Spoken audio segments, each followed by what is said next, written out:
Welcome to the Masculine Psychology Podcast, where we answer key questions in dating, relationships, success, and fulfillment, and explore the psychology of masculinity. Now, here's your host, world-renowned therapist and life coach, David Tian. Welcome to the Masculine Psychology Podcast. I'm David Tian, your host. This episode is all about the one thing, the difference that makes the difference. The one big thing, the one big factor that makes the biggest difference in a man's attractiveness. If you know what this one thing is, it simplifies everything for you as a man if you are looking to improve your attractiveness to women.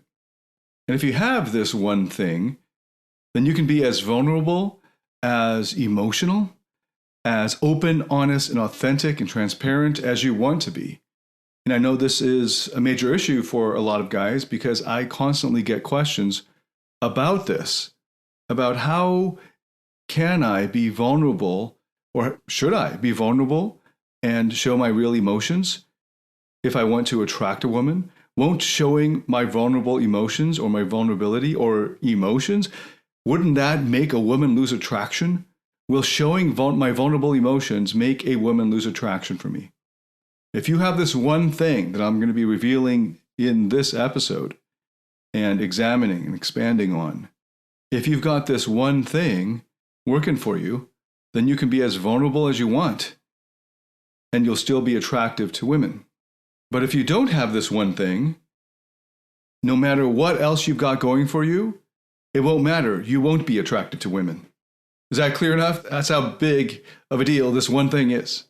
And even better, if you focus on this one thing, if you make this one thing the metric by which you gauge this phase of your self-development or your personal improvement or your growth, then not only will you be attractive, but you'll also be increasing and improving your mental and emotional health.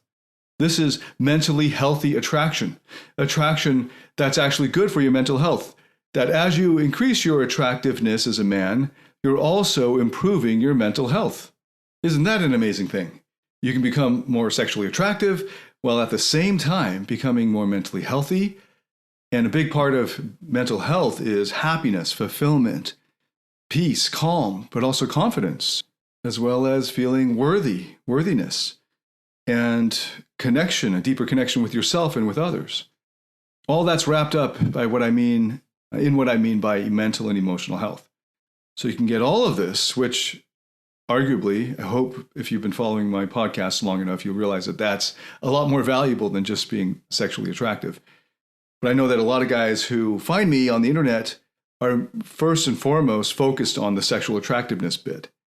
And so I've been pointing out that they don't have to be at odds, and that, in fact, they're not at odds, because the one thing that makes the difference that makes a difference when it comes to your sexual attractiveness, if you're tracking that one thing in order to improve that one factor, you will also, along the way, become more mentally healthy. And the main reason I am making this episode is in response to the many messages that I've been getting and continue to get every week, sometimes every day, about that very question of, how can I be vulnerable with women without them losing attraction for me?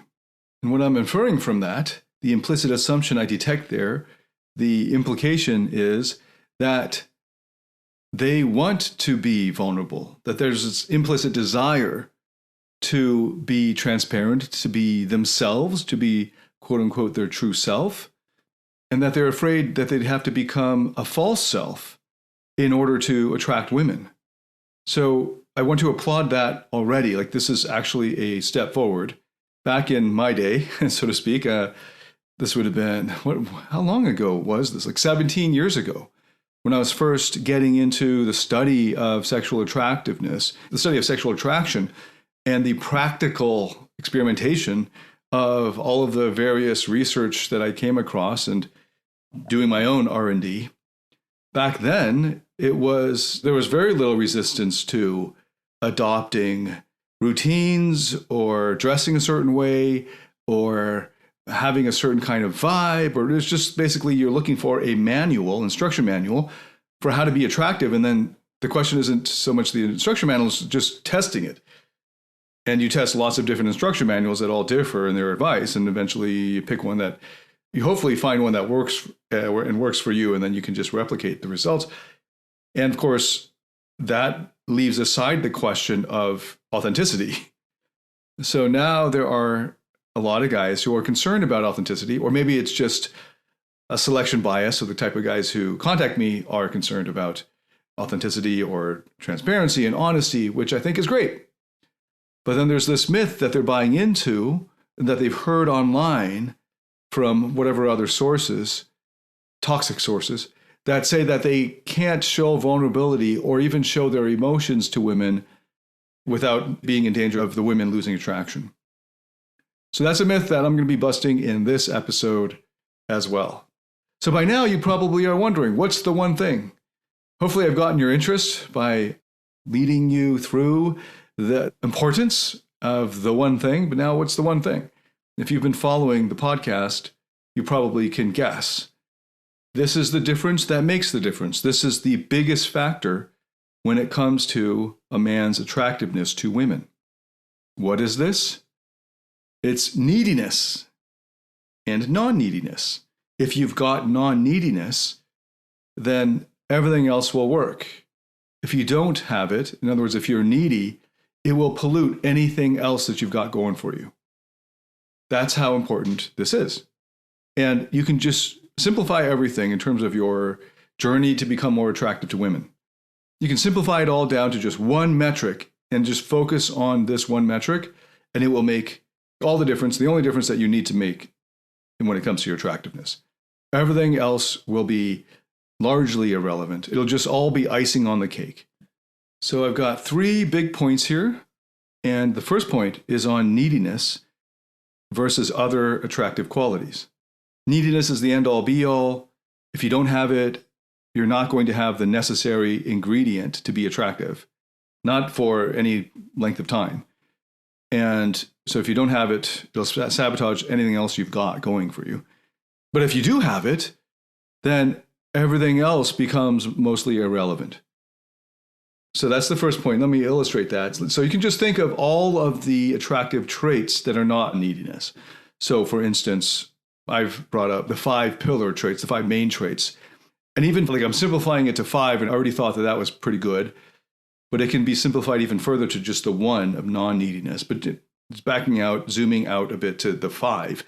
The 5, I use an acronym to help remember this, LASAE, LASAE. And those are leadership and assertiveness and sexuality, or being comfortable with your sexuality, and adventurousness and being easygoing. Those are all really attractive traits. And if you got those 5, you're well on your way. And in many ways, those 5 encapsulate everything else.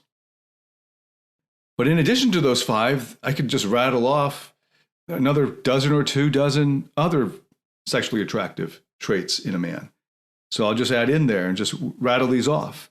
Being witty, being self-controlled, being funny, being popular, being social, or healthy, or wealthy, or intelligent, or creative, or ambitious, or having a good sense of fashion, a good fashion sense, or being well-groomed, or being perceptive, or having a sexy tonality, or sexy body language, or being physically strong, being cultured or classy, or being hardworking. So in addition to being a leader, assertive, sexual, adventurous, and easygoing, you could have all those other things going for you as well. But just think about any one of those traits, or all of them together, and then just add in there the fact that you're needy. Right? So if you're a good leader, but in this moment in front of this woman, you're needy, then it won't matter how great of a leader you are in terms of your attractiveness. And just to remind you, I'm talking right now in terms of sexual attractiveness, not whether you are a good CEO or something. So you can be a great leader at work or anywhere on the field, whatever, in your field of study or work. But in front of a woman, Even if you are otherwise a good leader at that very moment, but you are also needy now, add the ingredients of neediness in there. It just ruins your sexual attractiveness, a needy leader, right? So how about assertiveness?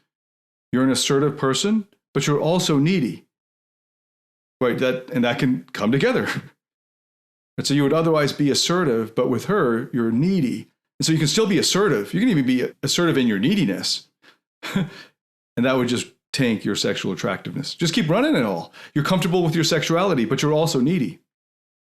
Right? You're emotionally needy, but you're comfortable with your sexuality. You could also be adventurous, but needy. Right? You're an adventurous guy. Let's go for it. I'll jump off this cliff. But you're looking back to her to make sure she sees, and you're still pining after her, and you're dependent for your happiness on her validation, etc. You're needy, but you're also adventurous. You're needy, but you're also easygoing. So you notice as soon as you add neediness in there, it doesn't really matter what else you have going on for you. You're high status. You're a rich dude, but you're needy. You've seen a lot of that, hopefully, if you've been around the block. A lot of rich dudes are needy. One of the main reasons they got rich and worked so hard was because they were needy. They were needy probably not just for sexual attractiveness, from being sexually attractive in the eyes of women, but also for validation, for significance, etc. And that drove them like demons, haunting them to work so hard and sacrifice so much of their personal life in order to make money, because they thought eventually if they can finally make the money, or if they can finally get the trophy or whatever, the achievement, then that would mean that they're good enough. And now they can stand in front of a woman and feel like they're good enough. But of course, it doesn't ever make you good enough, because it haunts you. So he's still needy. So you probably can find many examples. Not all, of course, because neediness is its own separate thing.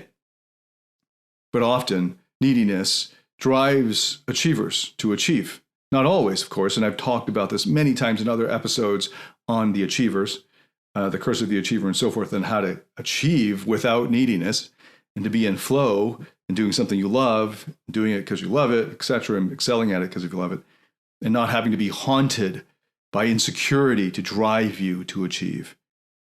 Okay, so you can see how neediness is the one factor. You add neediness into any other sexually attractive or physically attractive or just attractive trait in a man, but you add neediness in there, it spoils the whole thing. But then let's look at the other way, the other side of it. If you're not needy, but you don't have money, and you're just expressing yourself from your non-neediness, like basically the whole, you don't give a fuck, you don't really care, you're kind of indifferent, and you're just pleasing yourself in a way, kind of expressing whatever you feel like expressing. You maybe crack a joke because you feel like it. It's not that you're particularly funny. It's just that at that moment in time, you don't really give a damn about what she thinks of you. It's not that you actively are seeking to piss her off or turn her off or anything. You just don't care. You're not needy towards it. You don't need her to like you in order for you to feel good about yourself. So then you just express yourself however you would naturally do, even if she wasn't there. And you can now take away any other trait. And this will help you to see why even somebody who's being vulnerable can be attractive. So this is the case that I'm going to focus on, because otherwise I would have to go down every single trait. And I know it's going to blow the minds of needy guys that they could have any of these other things going against them. Like maybe you're not intelligent, or maybe you're not hardworking, or maybe you don't have money. But if you're not needy, you'll still be attractive. I know that's going to blow people's minds, but I'm going to focus, but I don't have the time for that, because I could spend a whole one episode at least on each of those traits that I just rattled off there. I'm just going to focus on the vulnerability part, because that's the big question I keep getting. So then I'm going to move into point 2 on vulnerability and attraction. So the reason why a lot of guys have discovered that what they think of as being vulnerable will turn women off is because when they're being vulnerable, they're doing it from a needy place. Now let's get a little bit clearer on what neediness is. Neediness is needing somebody else to meet your needs for you. That's often what's happening. I mean, that's what is happening. Another way of putting it is, if you are needy, you have needs that are not being met.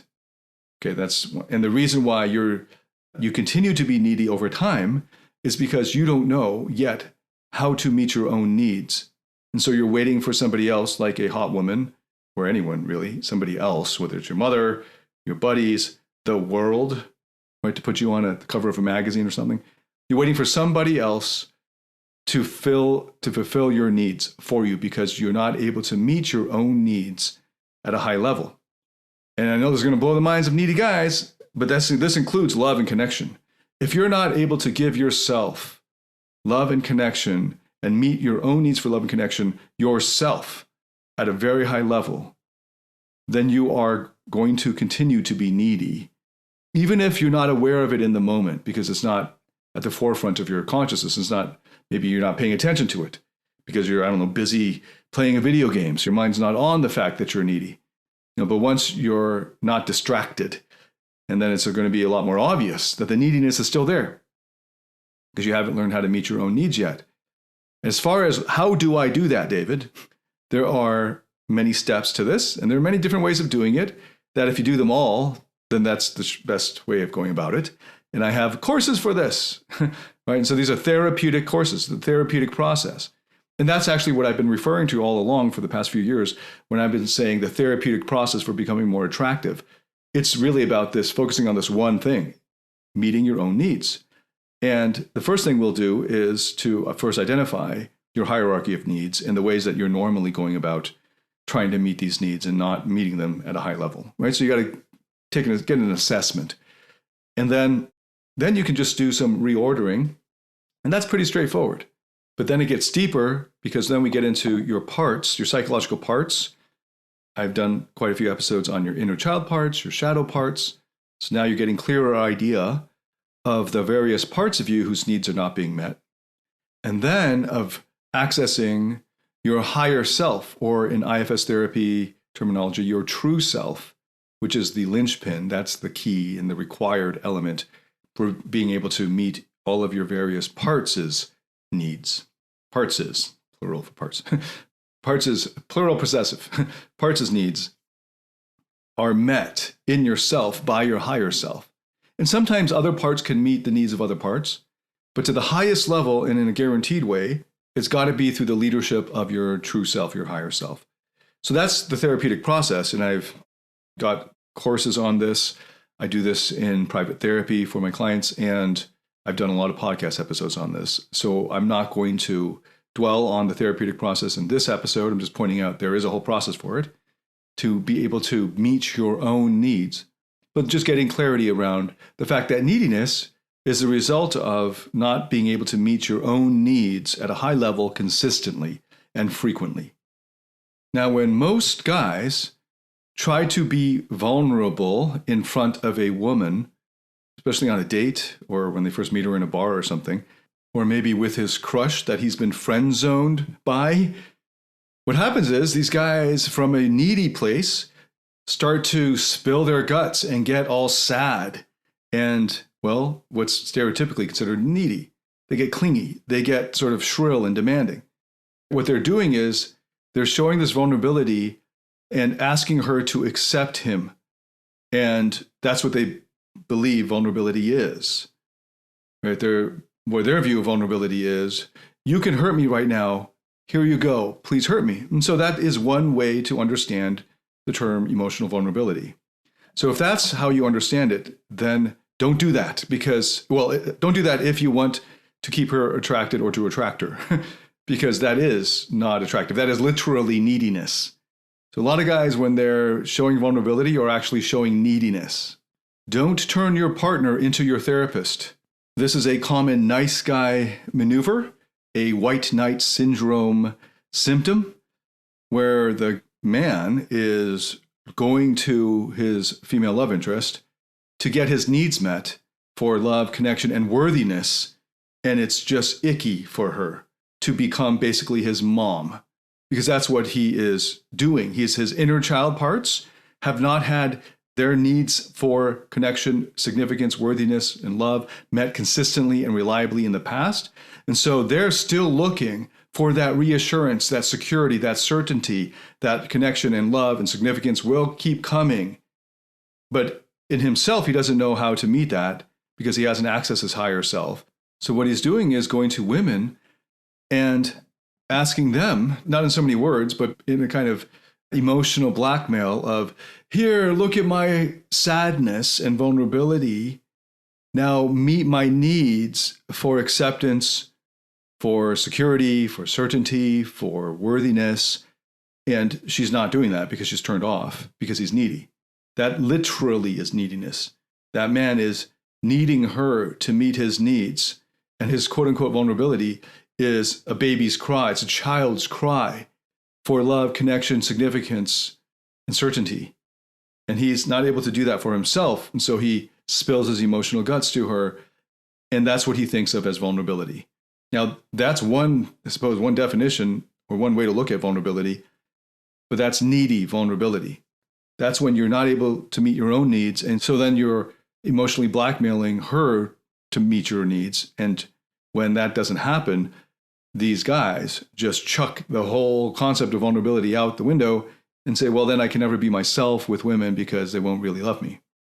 But what really happened was he needs therapy. He needs the therapeutic process. He needs to learn how to meet his own needs in himself. And then he can be as vulnerable as he wants. Now, that sounds an oxymoron to a lot of guys because, first of all, they don't know what it feels like to be able to meet your own needs fully and yet still be sad. Because the immature think meeting your own needs means you're always happy and always up and always positive. Everything's always great. And that's actually a really boring, one-dimensional life. But to them, that's the end-all be-all. And so they can't even understand, conceptualize how pleasurable sadness can be. It sounds oxymoronic to them. They're so afraid of sadness that they can't even stand it. This is most guys. That's why most guys get stuck in terms of their emotional growth. And they get emotionally stunted. So they should take my courses, obviously. That's why I made these courses. Or they can find a good therapist and commit to that therapy over the course of months and years.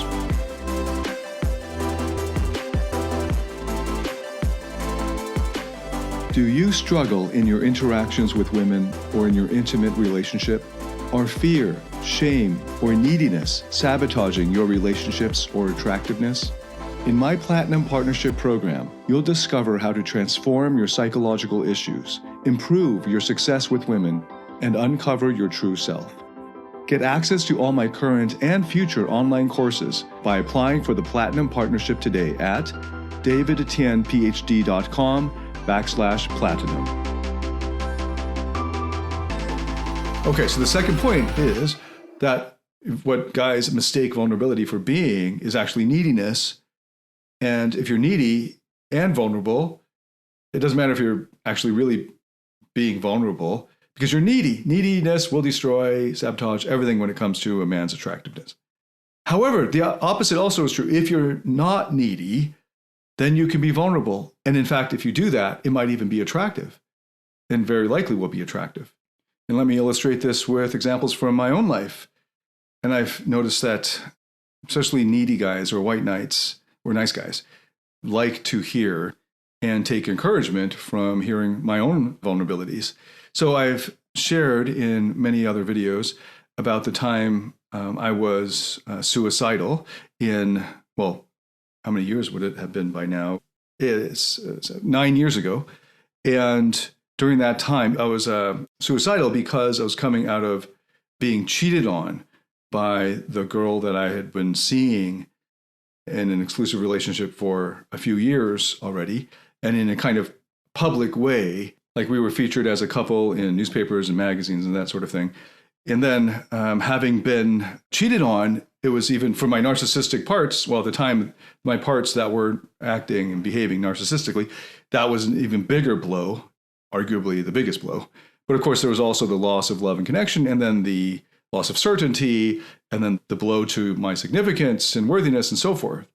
And I didn't know anything about psychotherapy. Well, I didn't respect any of it at the time. And I didn't take it seriously at that time. So I ended up being quite suicidal because I didn't have any hope. I didn't see any way out of it. I could just claw my way back into confidence and I'd be the man again. And I know a lot of guys think that's all there is.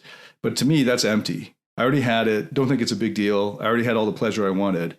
So whatever most of the guys in the world, whatever they're striving for, money, power, women, By that point already, I wasn't excited by any of that, and I didn't think there was any real value in it. But that's all I knew. So I just jumped back in there and I got it. I got the money, the power, the women.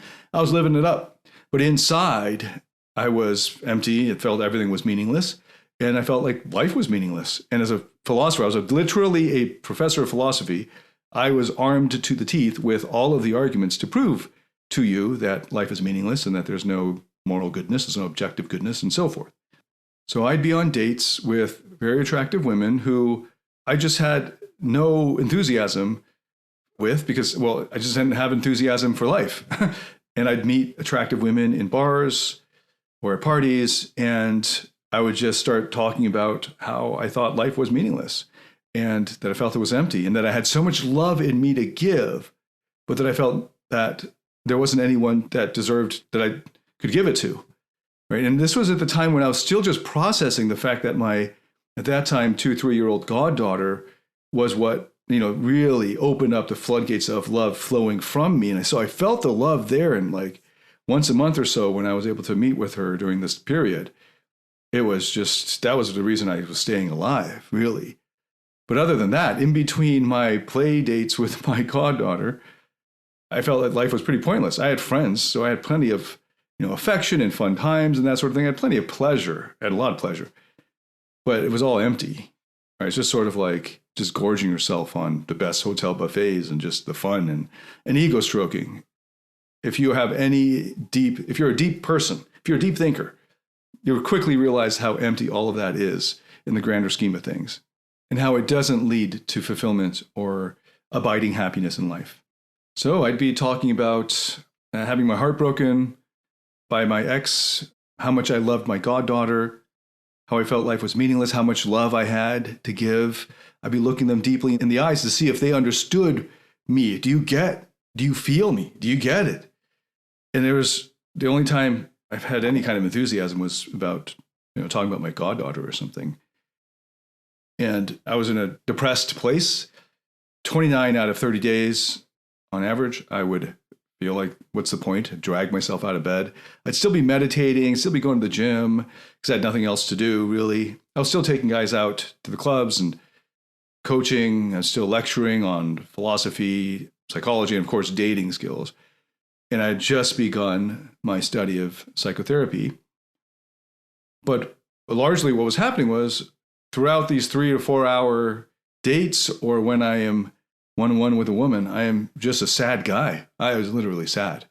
And I would share my sadness. And I would think, the whole time I'm thinking when I was doing this, you probably will leave at any moment. I was like, you're going to excuse yourself to the bathroom and I might not see you again. And I was totally ready for that. I was totally okay with it because I wasn't looking for her to meet my needs for me. I was able to meet my own needs to the most I could, but I wasn't asking her to meet my needs. I wasn't asking anyone outside of me to meet my own needs. I just felt that this is the truth of life, that anyone who didn't feel this way was deluded. And in many ways, I still believe that because a lot of people are just going around uncritically trying to live a hedonistic lifestyle. And largely, they're not reflective about it because they're failing at the hedonistic lifestyle. Those who succeed at attaining it, only then can you realize, wow, I worked so hard for this pleasure and this ego stroking, and it's still unfulfilling. And those are the people I get. All right, so those are the people that get me, and I get them, but they are the minority. But anyway, I'm on these dates and just being me and vulnerable in my sadness and the emptiness of life. But none of that stopped me from being attractive, apparently. And it turned out it's not so much that it worked as if vulnerability was some kind of technique, but instead that because I wasn't asking them or looking to them to meet those needs for me, I was simply sharing and expressing my true authentic feelings and thoughts, that didn't detract from my attractiveness. And in fact, since that was the only thing I was doing, that it was actually creating attractiveness, because it's attractive when you have the courage to be vulnerable and not require others to meet your needs for you. There's a great dramatic illustration of this in the movie starring Leonardo DiCaprio and Matt Damon and Jack Nicholson called The Departed, which is a remake of a famous Hong Kong movie. And there's a scene in it where DiCaprio is in the basement of the shrink, the female love interest, the main female love interest in the movie. and he's just being kind of mopey, kind of down. And for good reason, if you watch the movie, you can understand that.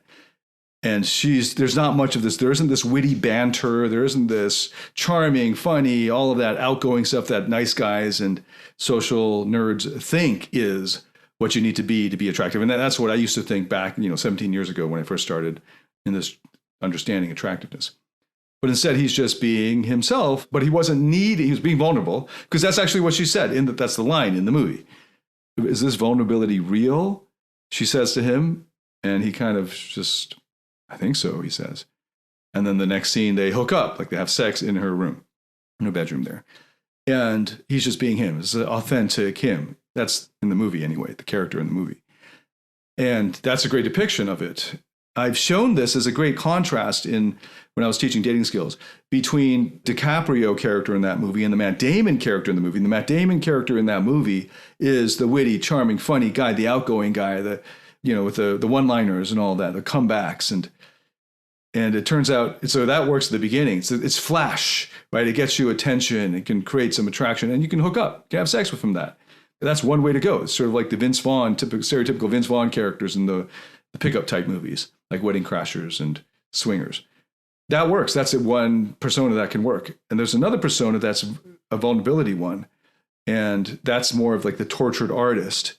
Johnny Depp does this sort of character quite well. DiCaprio in Departed does it really well.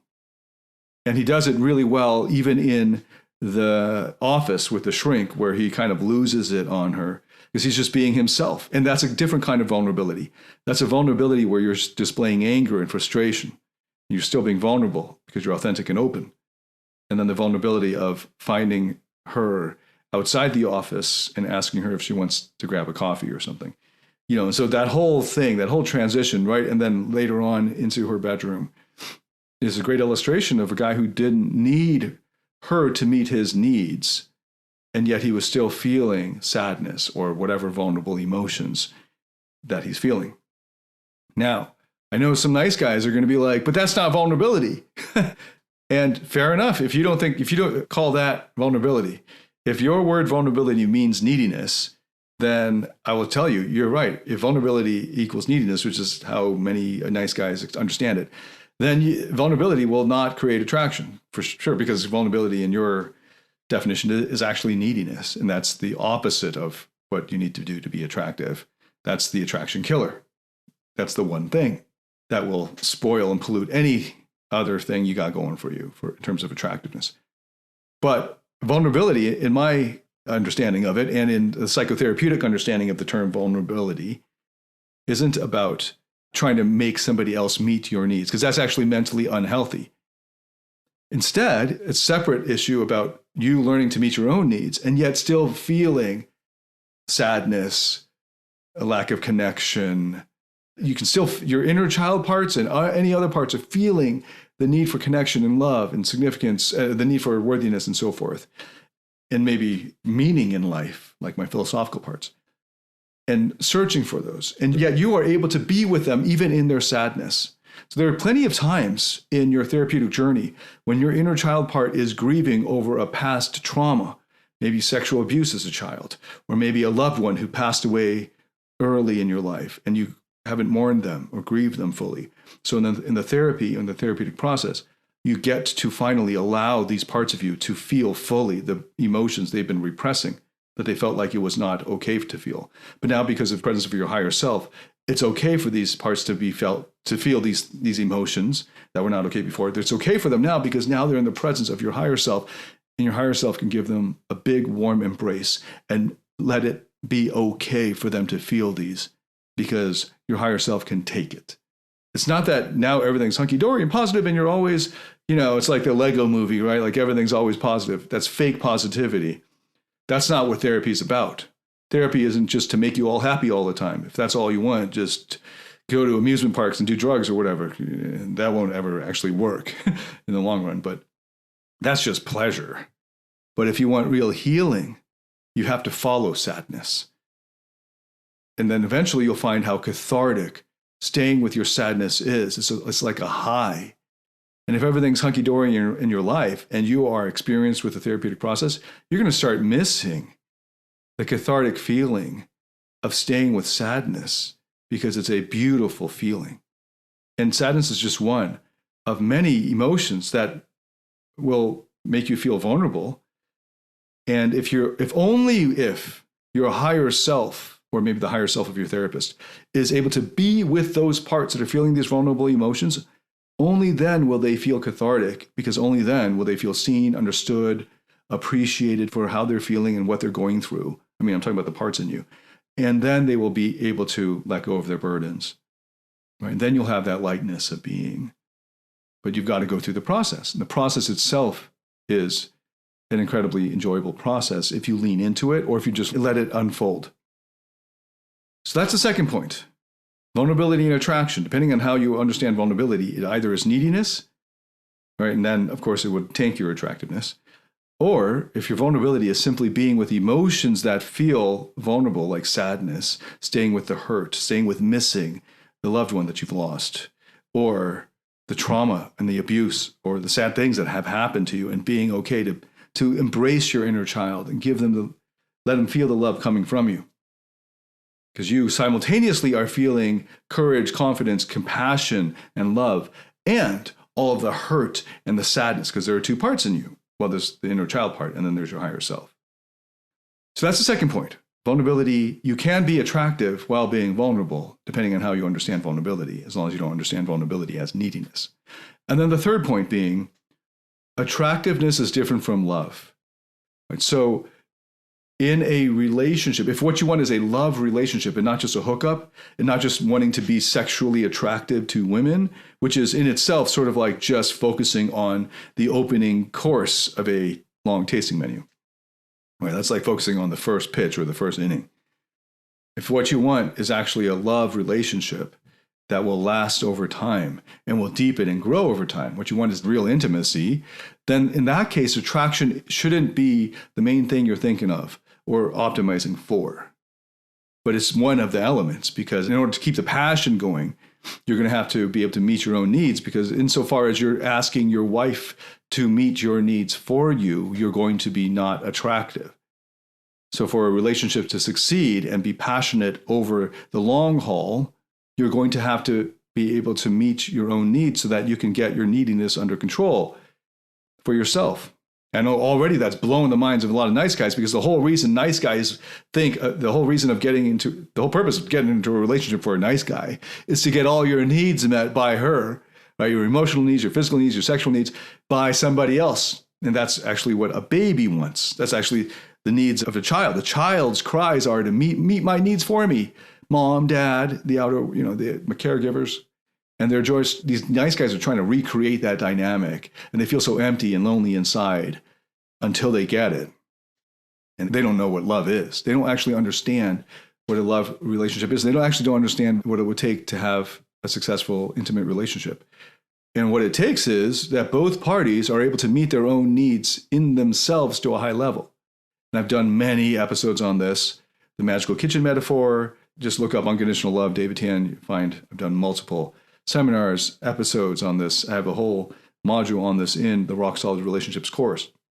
What an unconditional love relationship looks like between two fully independent, mature people who are able to meet their own needs in themselves. Okay, so just wanting to point that out. If what you're actually after is love, then there's a lot more than just being sexually attractive, in case that's not obvious. But it is one element, a necessary element of a passionate relationship. Okay, attraction and love. That's the third point. I've done an entire, if you're not clear on the distinction between sexual attractiveness and being worthy of that and being worthy of love, I've done an entire episode, a video seminar on attraction versus love. You can actually look it up on YouTube or Google, David Tian, attraction versus love. You should be able to find it. Okay, just to recap, I've covered the one thing that makes the difference that makes a difference, which is neediness and non-neediness. If you add neediness in there with any other attractive quality, it destroys it, it pollutes it, it sabotages it. And if you're missing neediness, if you're missing non-neediness, it doesn't matter what other attractive qualities you have, you're not going to be attractive. But once you have non-neediness, once you've met the one metric, the one criteria, the one major thing, Then any other attractive quality on top of that you got, like you're physically fit, you got great fashion, you got good body language, you got good vocal control, you got whatever, right? All that good stuff you throw on there, that's all going to help. But that's just like the icing on the cake. That's just to get you over the finish line, right? Or just the last, it's the last 10% of tweaking. But the bulk of it is going to be from the neediness and the non-neediness. Okay, the second point is vulnerability and attractiveness, and making the connection between vulnerability and neediness, and then being non-needy. In other words, you're able to meet your own needs, or you're there for the parts of you that are feeling these vulnerable emotions. So you don't need someone else to do it for you. You don't need her to be your therapist. You don't need her to be your mom, but you're able to do it yourself. You're not looking to her to give you acceptance or appreciation. You're just expressing your honest thoughts and feelings and so forth. And you're okay with her rejecting you or whatever. That's when you're not needy. When you're not needy and you're vulnerable, then your vulnerability can become very attractive. And then the third point being simply that attractiveness is obviously different. Hopefully now it's obvious that it's different from love. And that if you want a love relationship, you're going to need a lot more than simply sexual attractiveness. But sexual attractiveness is a necessary ingredient in a successful, passionate relationship. Okay, so we covered a lot of ground here. Thank you so much for listening. I would love to hear your feedback on anything I've covered here. So please leave it in the comments. I read everyone, try to respond to as many as I can. And thank you so much for the feedback and support up till now in this podcast. And please share this podcast with anyone you think would benefit from it. Thanks so much for listening. I look forward to welcoming you to the next episode. Until then, David Tian, signing out.